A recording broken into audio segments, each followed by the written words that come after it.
चुड़ैल का चील बेटा। गोविंद नगर नाम के एक छोटे से गांव में कुछ गांववासी रहते थे। वे सब एक साथ एक परिवार की तरह रहा करते थे।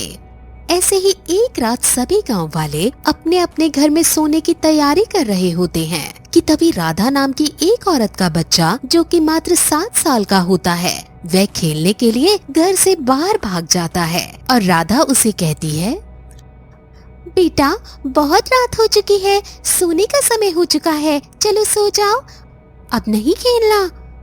देखो बाहर कोई भी नहीं है खेलने के लिए, किसके साथ खेलोगे? नहीं माँ, मुझे अभी थोड़ी देर और खेलना है। आप सोने की तैयारी करो, तब तक मैं खेल कर आता हूँ। मैं जब तक बिस्तर लगा रही हूँ तब तक ही खेलना और फिर जल्दी से घर में आ जाना, ठीक है? इतना बोलकर राधा अंदर जाकर बिस्तर लगाने लगती है। तभी एक बड़ा सा चील आता है और वह राधा के बेटे को अपने साथ उड़ाकर ले जाने लगता है और राधा का बेटा जोर जोर से चिल्लाता है, माँ मुझे बचाओ। अपने बेटे की आवाज सुनकर राधा बाहर आती है। तभी वह देखती है कि उसके दरवाजे पर एक चुड़ैल खड़ी है। चुड़ैल को अपने सामने देखकर राधा बहुत डर जाती है और दरवाजा बंद करके खिड़की के पास जाकर खड़ी हो जाती है और वो देखती है कि एक भूतिया चील उसके बेटे को उड़ाकर ले जा रहा है। ये नजारा देखकर राधा रोते हुए बोलती है, तुम जो भी हो मेरे बच्चे को छोड़ दो, वो बहुत मासूम है। मासूम मैं और मेरा बच्चा भी था, पर तुम गांव वालों ने मुझ पर दया नहीं करी और मुझे मेरे बच्चे के साथ मार डाला। मरने के बाद मैं तो चुड़ैल बन गई, पर मेरे बच्चे की आत्मा उस चील के अंदर समा गई। अब मैं इस गांव के हर बच्चे को मार डालूंगी और मैं अपने और अपने बेटे की मौत का बदला लूंगी, इन गांव वालों से उनकी औलाद को छीनकर।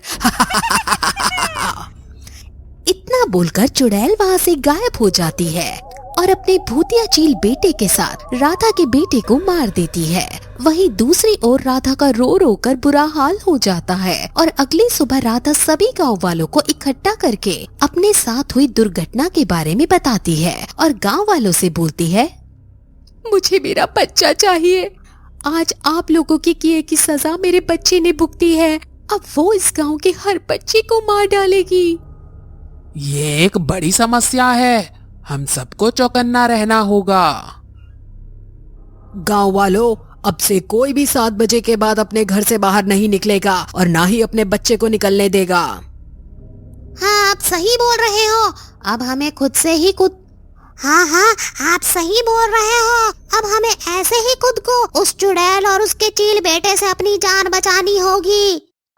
जिसके बाद से सभी गांव वाले रात को 7 बजते ही अपने घरों से निकलना बंद कर देते हैं। जिसके बाद चुड़ैल और उसका चील बेटा उनके जानवरों को उठाकर ले जाने लगते हैं।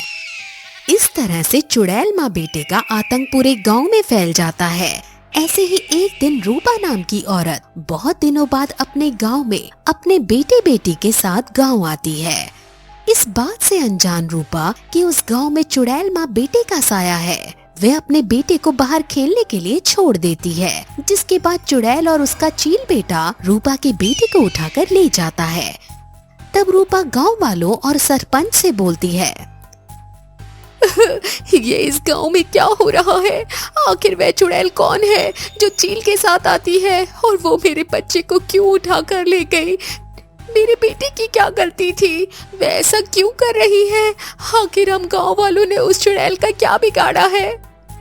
बहन, तुमने या मैंने उस चुड़ैल का कुछ नहीं बिगाड़ा, परंतु इन गांव वालों ने एक निर्दोष बेकसूर माँ और बेटे की जान ली थी, इसलिए वह चुड़ैल अब इस गांव वालों से बदला ले रही है।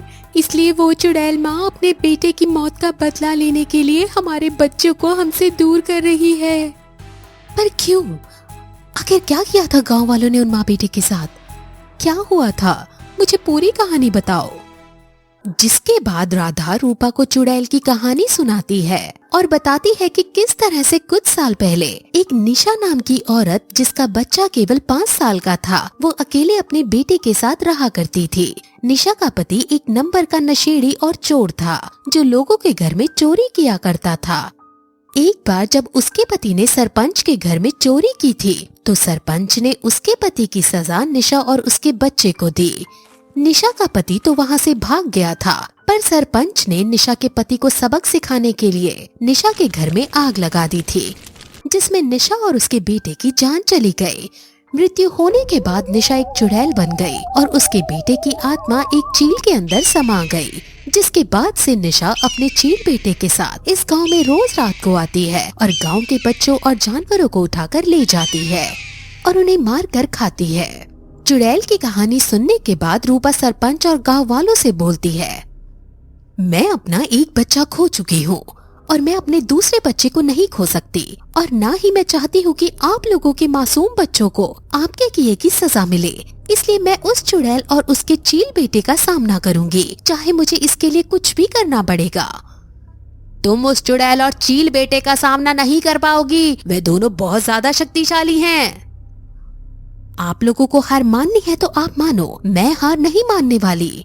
जिसके बाद रूपा एक तांत्रिक बाबा के पास जाती है और अपने गांव की समस्या बताती है। तांत्रिक बाबा रात को रूपा के साथ उसके घर जाते हैं, जहां बाबा के कहने पर रूपा अपनी छोटी बेटी को घर से बाहर अकेले खेलने को बोलती है। और जब चुड़ैल अपने चील बेटे के साथ उसकी बेटी को उठाने के लिए आती है, तब तांत्रिक बाबा चुड़ैल के ऊपर गंगा जल छिड़क देते हैं, जिससे चुड़ैल कमजोर पड़ जाती है और अपनी माँ को बचाने के लिए उसका चील बेटा आगे आता है।